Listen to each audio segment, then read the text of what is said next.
So good morning, everybody. It's a pleasure and privilege for me to be here, and I'm very grateful to your president and to your society for inviting me to this wonderful meeting. In my talk today, I would like to share with you my personal experience in enucleation surgery during the past 25 years. The major goals of enucleation is to remove the disease globe intact and to provide the patient with cosmetically acceptable appearance. In the past decades, there has been continued improvement in the surgical techniques of enucleation and evisceration and in the methods of rehabilitation of the mortality circuit. I believe that most of us today are quite happy with the volumen replacement following enucleation. But at the same time, I believe that most patients, oculoplastic surgeons, and ocularists not enough satisfied with the movement of the artificial eye. Look at to this eviscerated patient made about 20 years ago.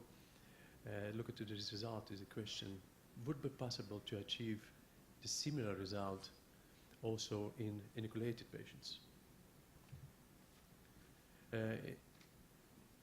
In my clinic, we are using for years hydroxyapatite silicone implant designed by Professor Gutthoff in Germany. The standard technique is the crosswise suturing of 4 rectus muscles on the top of the implant. And this is one of the results of this approach. And look at this picture. May I kindly ask the audience, who believes that the right eye is prosthesis? Please raise your hands for a moment. Excellent. Yeah. And who believes that the left eye is prosthesis? Please raise your hands, please. I show you another case, the similar situation, using 22 millimeters hydroxyapatite implant. Please, who believes that the right eye is prosthesis? Raise your hands. Thank you. And who believes that the left eye is prosthesis? Oh, thank you very much. Look at your reaction. It seems that it must be near to perfect volume replacement. But looking to the movement of the artificial eye, we see that the motility is far away to be perfect.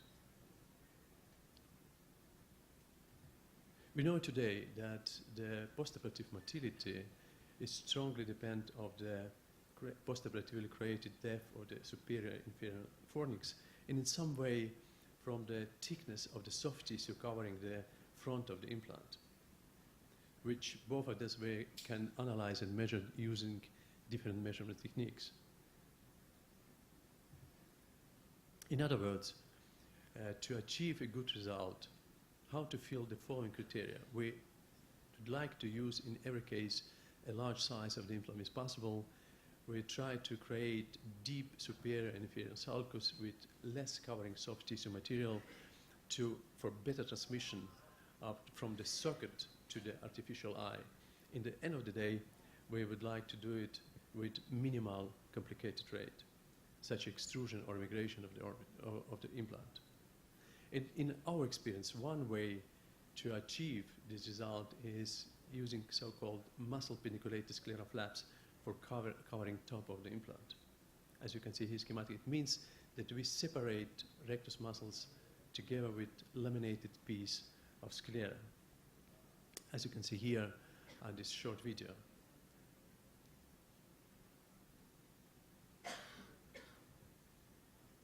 And then now the frontal implant is covered with the patient's own laminated sclera, which is quite strong material compared to the muscles. Now, this is the result of this technique, and you can see very nicely created, very deep fornix. And after wearing with the prosthesis, you can see that the movement is quite good, but the slightly asymmetry between two sides. And the reason is for the mistake we made, put too small implant. I think in other case, when we put the 22 millimeters implant, the movement or the cosmetical result is a little bit better.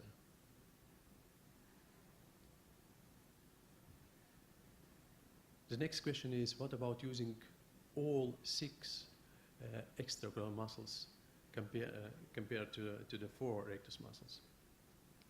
It means that we separate during the procedure all 6 muscles and fixate it to the top of the implant in the right place.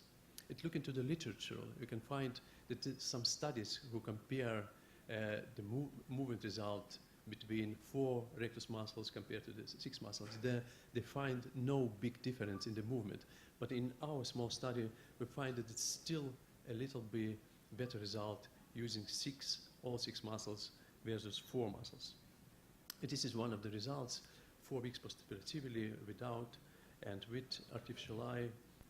Here you can see different position of gaze, and this short video was made 4 weeks postoperatively. And look into the movement of the prosthesis, you can see that this is a slightly not very good contact between the socket and the artificial eye. Then we changed the artificial eye 1 year later, and now the contact between artificial eye and the socket is much, much better. And to achieve so kind of motility, it means that we need that the prosthesis like a sucks to the surface of the socket. And in the end of my presentation, I would like to share with you also our experience using autologous dermis fat graft following evisceration. We're using this dermis fat graft more and more, especially in young people. This is an example of a girl with congenital glaucoma. After evisceration using dermis fat graft, then because the levator was stretched because of very big eye, then after levator resection, and at the lower picture you can see the sclera filled with the patient's own dermis fat. And this is the result 7 years postoperatively. This is slightly enophthalmos on the right side. It means that all this fat we transported is still there. And look at the motility of the artificial eye. It means that using the dermis fat graft is also possible to achieve quite good cosmetical result. And summarized of my talk, important point is that the implant wrapping is not necessary in these cases using this approach, which avoids the even theoretical risk for transmission of some virus diseases using donor sclera. Important is that it allows us to sustainable eye muscle treatment and to create very good deep superior and inferior fornix.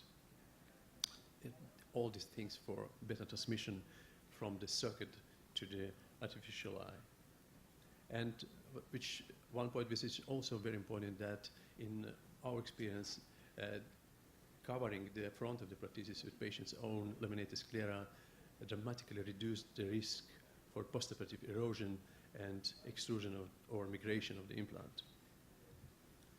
And in conclusion, to achieve very good result is not possible without a good team approach, includes ophthalmologists, oculoplastic surgeons, and the colorists, as we heard it from many presentations before me.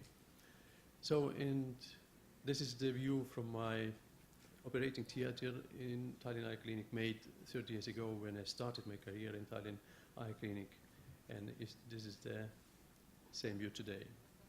Thank you very much for your kind attention.